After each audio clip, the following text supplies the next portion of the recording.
Minister, the Finance Bill includes an income tax package that's clearly designed to give more to the higher income earners. And when you strip back the temporary but absolutely necessary interventions in this Finance Bill, the stark reality is laid bare. It abysmally fails to address the growing inequality that's crippling our society. Now, that's not just me saying that or Sinn Féin saying it. Social Justice Ireland estimate that this Finance Bill will widen the rich and poor gap by €199 next year.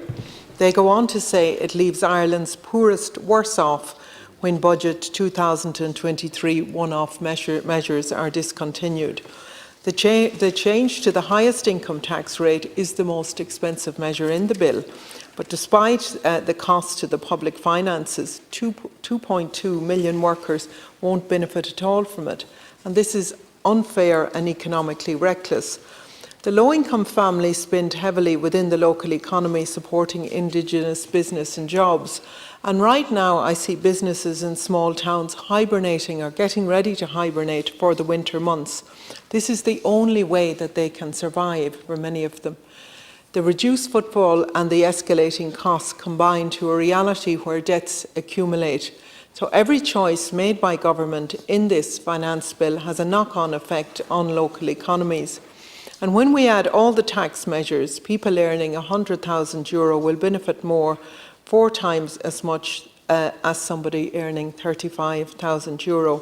And it's a measure designed to benefit high earners and leave low and middle income earners to face into a winter and a cost of living crisis. The government plans to push house prices up through the badly designed effective blocks levy as well, Minister. There are elements of this government housing policy that can be tracked back to Sinn Féin, for instance the tax back for renters and the ban on evictions, and I welcome those, although they are watered down versions of our own policies, but at least they're a step in the right direction.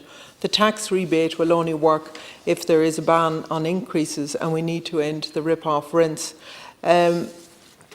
I do want to say also, Minister, that we do need to delay the introduction of the new benefit-in-kind regime until some form of distinction can be made between the company cars, perks and the company vehicles that are essential for work-related. It's very important, and I would ask you to re-look at that to see how we can introduce some fairness into it.